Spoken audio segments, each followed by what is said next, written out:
Hey everybody, welcome back to the Dungeon Dive. Daniel here. Alright, I am here today to take a look at Champions of Hara, a game that I am absolutely in love with right now. This game is fantastic, and it really is completely out of my normal wheelhouse. This is not a dungeon crawl. This is not a adventure game. At its core, what this is a competitive game in which you are taking a character, one of 4 different characters, and you are pitting the characters against each other to become the champions of Hara, for one character to become the champion of Hara. And what you're going to do is you are going to move around the map, you are going to fight monsters, you are going to participate in events, all in the hopes of gaining energy in 3 different colors: blue, red, and green. Think of this kind of like Dragon Ball in a way. The characters are trying to collect 3 different Dragon Balls by filling up their energy meters all the way. The first character to fill up all 3 energy meters and make it back to the dojo is crowned the champion of Hara. And then this is the first place where this game gets really interesting, is that the game is designed to be played back to back with, you start with the competitive game, winner is crowned, and then that character gets to make a wish. And the wish is one of 3 different scenarios that you then get to choose from, with one usually being a co-op scenario, another one might be a team-based scenario, and one is a solo scenario. So you play the competitive game, you crown a victor, and then you go on and you play a scenario based on that character and something that they want to accomplish in the world of Hara. Some of those, again, might be competitive, in which case the players are going to be playing against a certain boss, the Corrupted. In the base game, there are 3 different bosses, each pretty different, with all kinds of different little rules and special abilities that will make the game different. Some of the scenarios are wildly different. It's just a really fascinating and interesting way to combine competitive gaming with solo, co-op, and team-based gaming in a way that I really haven't ever seen before. The game that this reminds me most of, and the game that I often, or not often, sometimes hear it compared to, is Mage Knight. And that's why it's really out of my wheelhouse, and I am surprised that I like it so much, but I have kind of figured out why I like this while I don't like Mage Knight. So at its core, this is each turn is a puzzle of efficiency. You are trying to take your character's deck of cards and his or her resources and have the best, most efficient turn possible, like in Mage Knight. And you are going to be moving around the board. You are going to be space by space, fighting or dealing with monsters and creatures and having random events. And you do that in a very interesting way. So each character, over here, I have the 2 characters that I have been playing with, Soph and Leaf. And I believe, let's see, there are 1, 2, 3, 4, there are 6 different characters in the base game. And each one of them plays quite a bit differently. So let's take a look at a character first, and then kind of talk about how they are incorporated into the game. So a character begins the game with 4 cards. That's it. You will always have these cards. These are never discarded. These are never like really shuffled. You never have to rely on a good draw, or you're never punished by a bad draw. You always know exactly what cards you are going to be able to play from turn to turn. So that's kind of like one of the main differences between this and Mage Knight. Mage Knight adds some elements of randomness into how you draw your cards. This game adds elements of randomness into how the world is populated and how it shifts around and becomes a little bit chaotic. And that is one major way where I like that style of randomness more. So each of your 4 starting cards are going to be designed by shown by this yellow corner here. and every character has the same dash card, and then every character has a different red, blue, and green card corresponding to the energies down there, as well as you will have a health track, a spirit track, which is another currency, and each character has their own kind of currency marker card, where Soph, she uses mana to power up her abilities, and she also generates heat. And heat can be used to regenerate her mana at the expense of possibly exploding and damaging yourself in the process. But her red cards, you'll notice, or all of their cards will have two different sides. One will say on hand, and then if you flip that over, it will say on board. So in hand, you start with all of your cards in your hand. As you play them, they go down to the table, and then they get flipped to their on board side, which they will then have a different effect that you play by taking them back into your hand. So you're kind of constantly playing different combinations of cards from your hand to the table, thinking about what you want to do on your next turn, so then you can take that card back and do its on board, usually a more powerful or a kind of a more complex version of the in hand version. Really, really cool system. You always get 3 actions on a turn. An action consists of playing 1 card, so you're going to be playing 3 cards per turn. Sometimes by spending a certain currency, you will be able to play an additional card. I think the most I've ever played is maybe 5 cards on a turn. However, as you start to level up your energy meters, when you hit these middle points on each color, you will get to go to your character deck. And if you were to hit the blue one, you have 2 choices where you can add one blue card to your deck. And the same thing has an in-hand mode and then an on-board power. And so when you do the red, then you can add 1 of 2 red cards to your deck. Then you can add 1 or 2 green cards to your deck as you hit the green power up. So you're really only ever going to have like 7 cards in your deck. And those are going to be the 7 cards that you are always going to be able to use. You never have to worry about drawing one or losing one. It's in a constant flux. Finally, you also have your ultimates. And at certain points during the game, you are going to take your main ultimate. The ones that have the lock symbol, those are used in the scenarios. So then you're going to be able to take your ultimate. When you use your ultimate, that gets discarded, and then there are other chances to draw that back into your hand as you accomplish certain things. So the characters are really simple. 7 cards, 2 different sides, 14 different powers that you're always going to have access to, and each character is wildly different. That's one of the things that I am most loving about this game, is you could play with one character and have a very, very different style of game from one character to the next.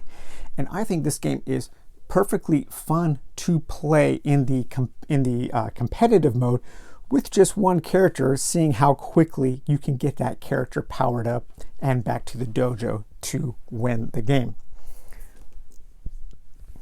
So one of the coolest things, besides the characters also, is how the board gets populated. And the board starts off rather boring looking, but oh my god, by the end of the game, this thing is just absolutely popping with amazing things. Not the least of which is the art, which I believe this game has some of the best art I've ever seen in a board game.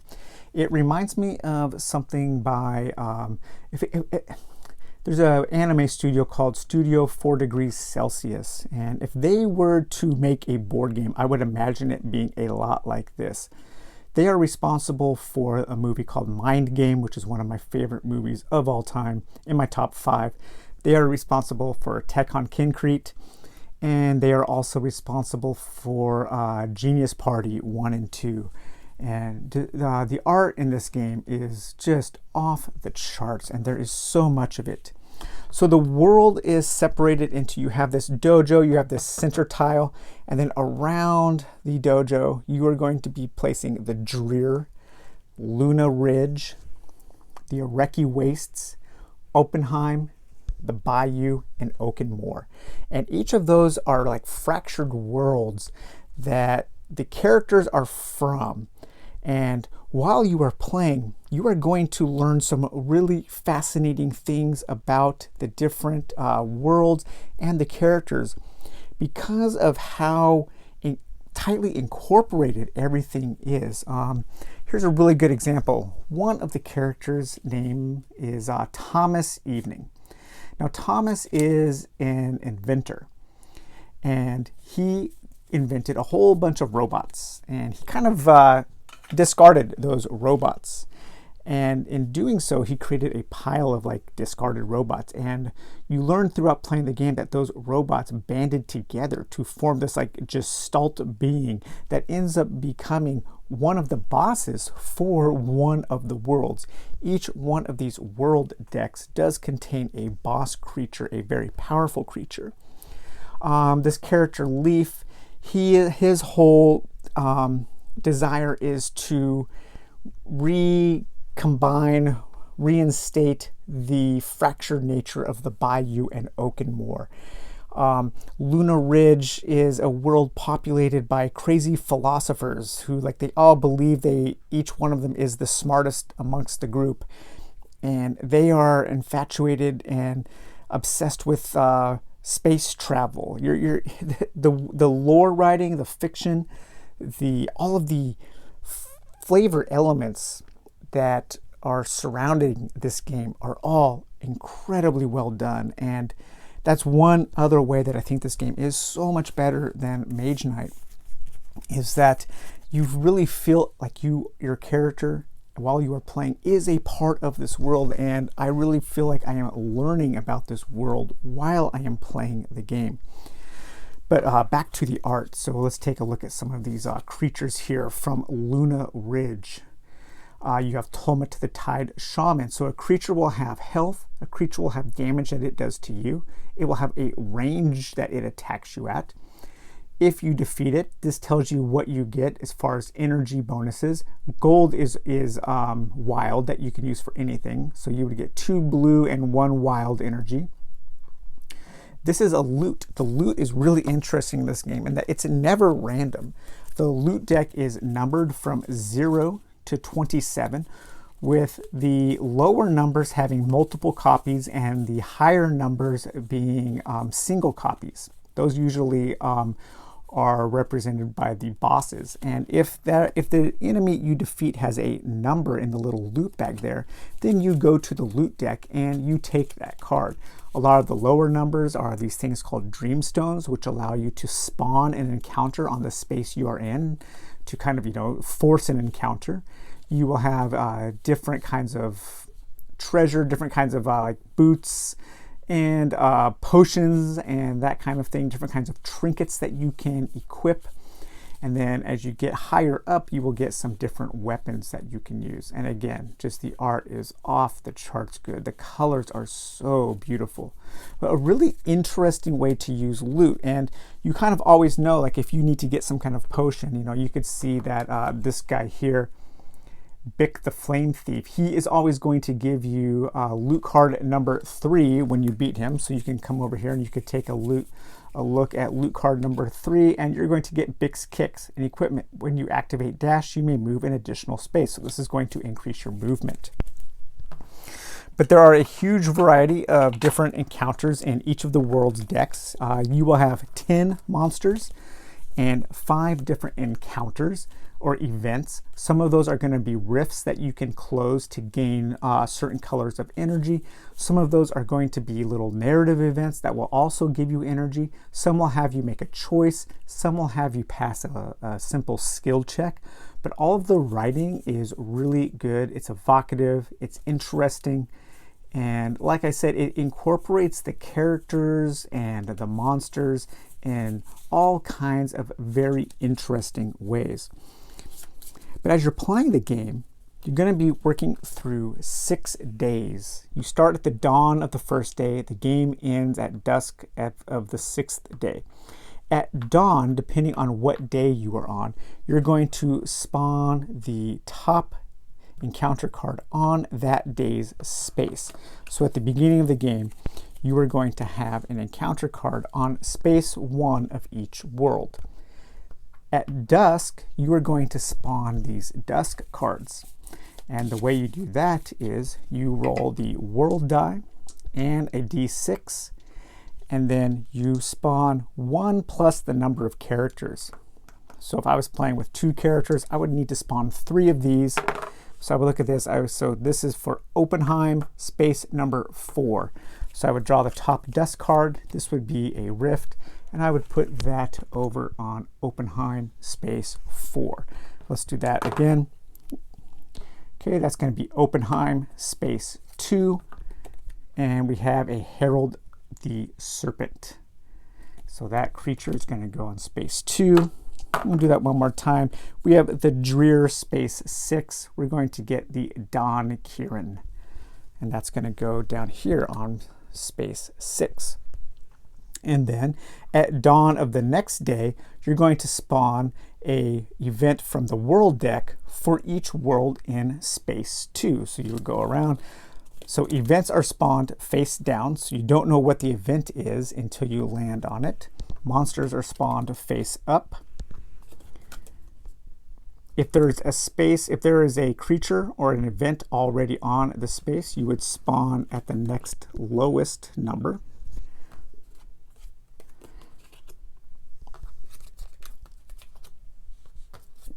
All right, so as you can see, the world quickly starts to get very populated with all kinds of interesting things to do. Now you have to start moving, you would have to start moving out into the world, dealing with these creatures and fighting them.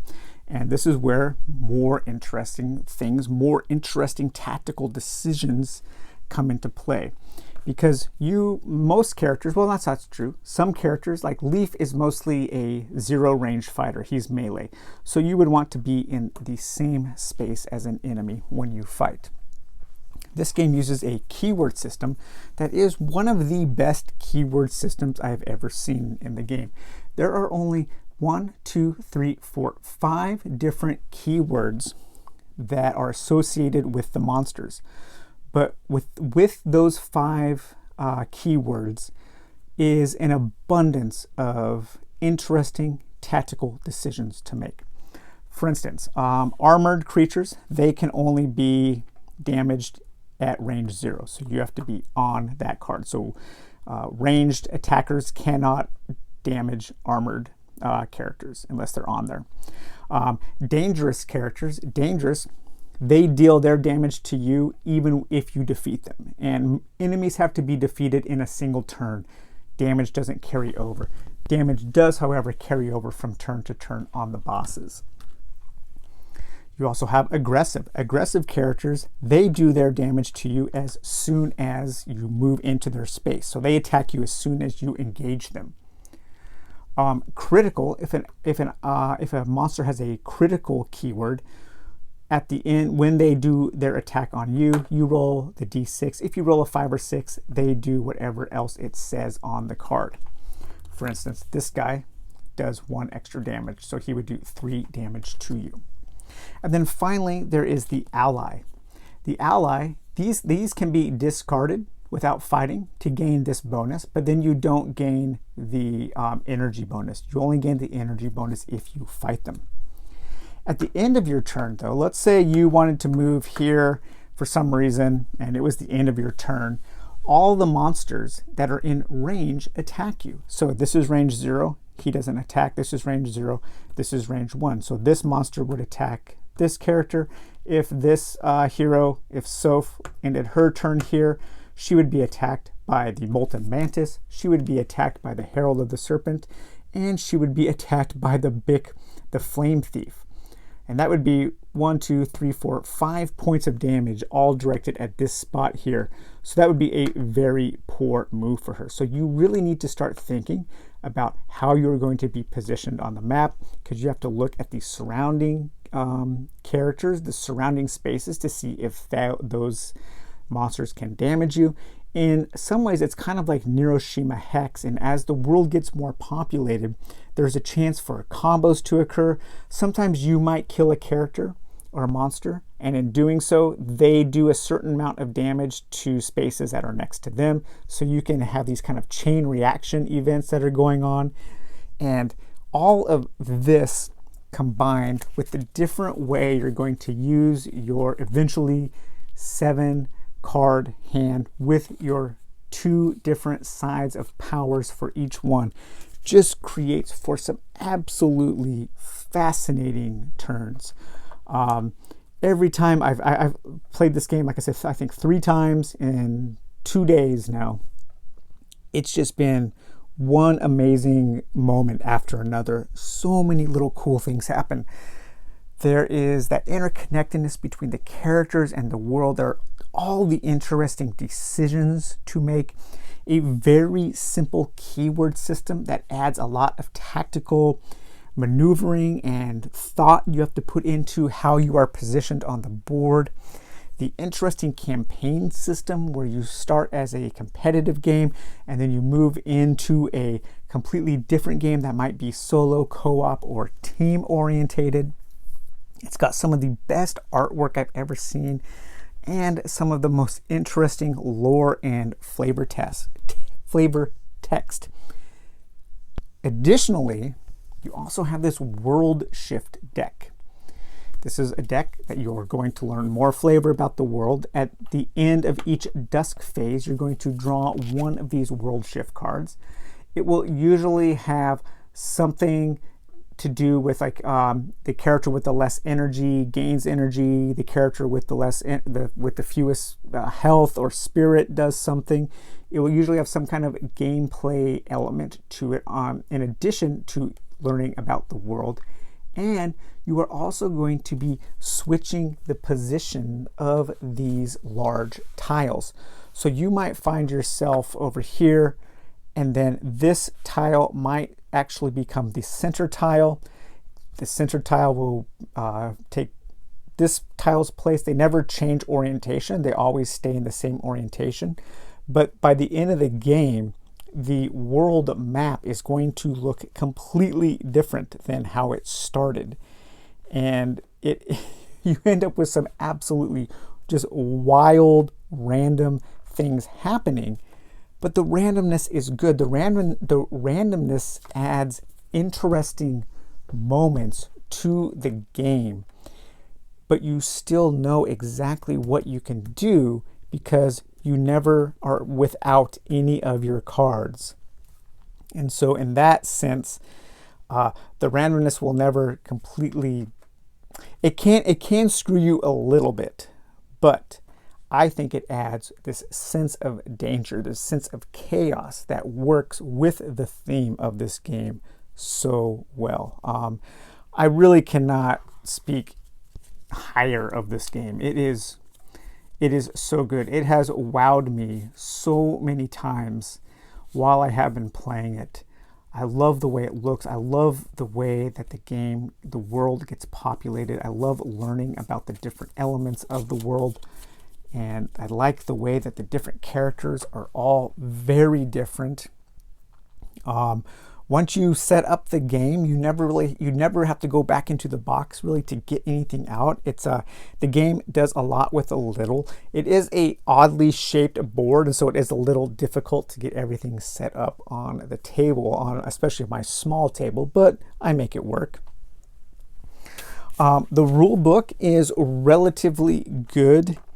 It's not a very complex game in terms of mechanisms, but as you start adding things to the board and some of your extra cards, there are some edge cases that appear that probably shouldn't be issues in a game of this kind of this style. You know, that's one way that Mage Knight is so good, because it's so well designed. This is a little looser in that kind of design space.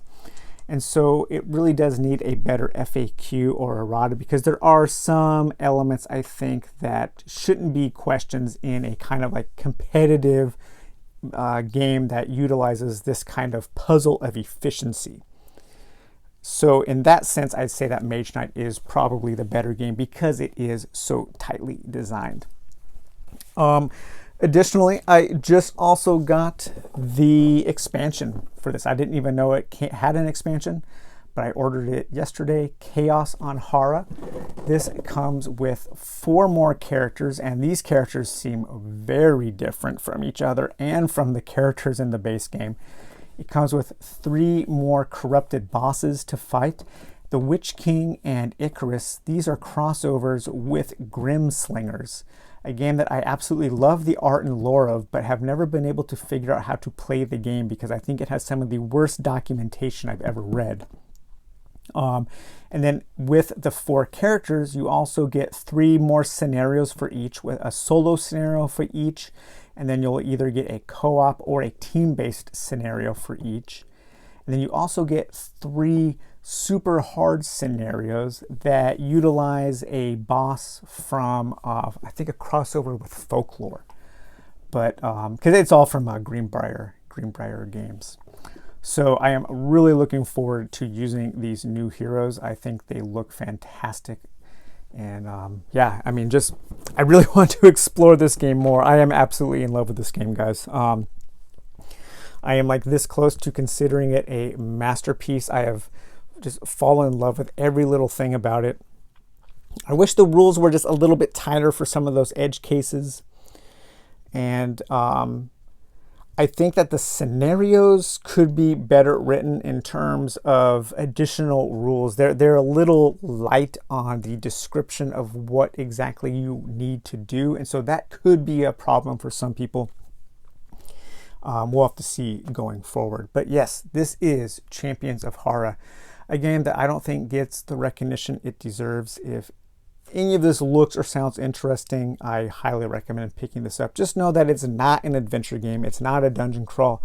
It is a kind of an arena combat style game in which you are from turn to turn working with an efficiency puzzle, trying to have the best turn possible to gain that energy and become the first character back to the dojo with all 3 of your energy bars filled up so you can be crowned Champion of Hara. Sorry guys, well I hope you enjoyed that look at this amazing game, and let me know if you have played this and like it, because this is a game that I don't hear mentioned very often, and I'm just about ready to think, I'm starting to think of this in terms of adding it to the Dungeon Dive Masterclass series, even though it is completely out of my wheelhouse. So, all right guys, we'll take it easy. We will talk to you later. Bye-bye.